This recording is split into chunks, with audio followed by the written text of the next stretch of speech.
Messieurs, dames, bonjour et bienvenue dans votre épisode du Bureau de la Passion. On se retrouve aujourd'hui au volant de cette McLaren 540C, disponible à vendre dès maintenant chez LM Motors. Et vous l'avez compris, si aujourd'hui on a une McLaren entre les mains, c'est pour aborder le sujet du jour. Les meilleures voitures de course de l'histoire, c'est parti, je donne la parole à Arthur pour son premier choix. J'ai choisi la voiture la plus emblématique du Nürburgring, la Porsche 919 Hybrid Evo. Je valide absolument ton choix, Arthur, et ça me fait penser d'ailleurs à la vidéo où on la voit battre le record au Tour au Nürburgring, et on se demande comment une voiture peut défier la physique à ce point-là, quoi. Personnellement, j'ai choisi la Mosler MT900R. Elle a été produite du coup en 2004. C'est un moteur V8. En vrai, je sais pas beaucoup plus sur cette voiture. Je sais juste qu'elle est absolument incroyable. Tout ce que je sais au sujet de Mosler, c'est que dans Forza Horizon, vous aviez un espèce de glitch qui vous permettait de faire un réglage pour la rendre l'une des voitures les plus rapides du jeu, en gros. Youssef, ton choix? Écoutez, pour mon premier choix, j'ai choisi la McLaren MP4 4. C'est vrai que c'est une référence en matière de suprématie en Formule 1, cette voiture. Et évidemment, cette livrée Marlboro qui est mythique. Quand on pense à une Formule 1, on pense forcément à cette livrée Marlboro. Ça m'étonne pas que Youssef ait choisi ça, étant donné que probablement ils doivent vendre les mêmes paquets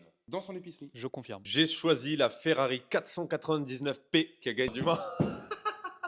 Évidemment que j'allais la choisir, cette voiture. Évidemment, ça fait 3 ans consécutifs que je regarde les 24 heures je du l'ai Mans dit. et que je vois cette voiture battre des records sur records. Je la trouve incroyable. Donc, j'ai le seum. Voilà. C'est juste maintenant, je vais devoir prendre un autre choix. En plus d'être performante, c'est une voiture que je trouve magnifique. Effectivement, elle est très très belle, d'autant plus qu'il y a une version ouverte au grand public de ce véhicule-là. Donc c'est pas exactement la même, il n'y a pas la même motorisation, il n'y a pas la même puissance. Je crois même d'ailleurs que les versions vendues aux particuliers sont plus puissantes. Maxime, est-ce qu'on se rend compte quand même que Ferrari vend un véhicule plus performant à ses clients que celui qu'ils engagent aux 24 heures du Mans? Une taguée.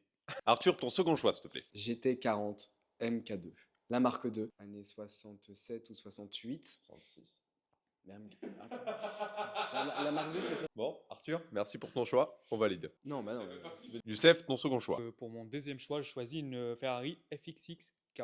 Tout simplement. Il un n'a rien V12. compris au concept. C'est une tradition finalement chez Youssef de ne pas comprendre le principe du concept. Le concept, il est très simple. On a dit des véhicules de course engagés en compétition. La FXXK est un véhicule de course qui n'est pas engagé en compétition puisqu'il ne suit aucune norme, aucune catégorie, ce qui veut dire que le véhicule est complètement débridé et livré à l'état brut par Ferrari. Pour mon deuxième choix, j'ai choisi la Mazda 787B.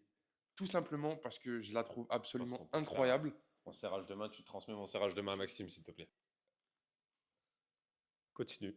J'ai plus en tête le palmarès de ce véhicule, mais il me semble que c'est le seul véhicule à moteur rotatif qui a gagné les 24 heures du Mans. Pour ceux qui ne savent pas, un moteur rotatif, c'est du coup un moteur qui a un fonctionnement différent au niveau des cylindres. C'est pas des cylindres, mais un rotor qui fonctionne différemment à l'intérieur. Mais la sonorité de ce moteur est simplement incroyable. Je pense que tu peux mettre un extrait.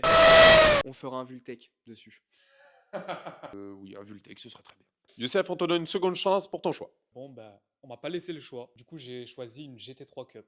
Qui t'a pas laissé le choix? Messieurs, pour mon second choix, j'ai choisi un véhicule que vous ne connaissez sûrement pas, la Ferrari 250 LM. Arthur, ton troisième choix? J'ai choisi la Jaguar Type C de 1953. Pour l'anecdote, c'est la première voiture à avoir des freins à disque. Arthur, petite question. Que tu sais si c'est l'année où Mercedes s'est envolé avec la 300 SLR et a tué 80 personnes dans la foule? Il me semble que c'était une année où Jaguar a gagné justement et a célébré malgré le massacre dans la foule. Je vous laisserai répondre à cette question, je suis trop mauvais en histoire. J'ai donc choisi une Mercedes AMG GT Track Series.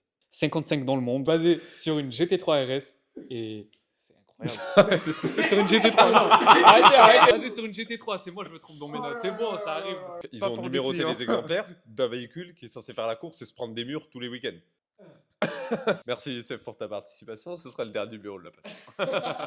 You can get out. Pour mon dernier choix, je voulais prendre la 499P, mais Roman m'a devancé. Donc, j'ai pris une Huracan GT3. J'ai une petite question à ce sujet. Est-ce que tu connais la différence entre le Huracan Super Trofeo et le Huracan GT3? C'est vraiment juste une histoire de catégorie, comme tu dis. D'autant plus que si je dis pas de bêtises, dans la catégorie Super Trofeo, c'est uniquement des Huracan. Ouais, C'est Huracan c'est ça. contre Huracan, un petit peu comme la Porsche GT3 Cup. Ton dernier choix, Roman? J'ai choisi la McLaren F1 LM. Évidemment, j'étais obligé de la mettre dans ce sujet aujourd'hui. Et pour la petite anecdote, la McLaren F1 n'était pas destinée à participer aux 24 heures du Mans. Et c'était une voiture qui était tellement performante qui a gagné tout de même la course la plus célèbre du monde. Et qu'on a vu à Rétromobile aussi. Pour la première fois. En fait, Roman, dès qu'il peut classer la McLaren F1, il la met. Dès que vous voyez un titre et que vous vous dites la F1, ça peut rentrer, elle y sera. Forcément. Il est là, elle y sera. C'est la fin de cet épisode. N'hésitez pas à vous abonner à LM Motors. Si vous cherchez ou si vous vendez un véhicule, n'hésitez pas à faire appel à nos services via le numéro de téléphone dans la description.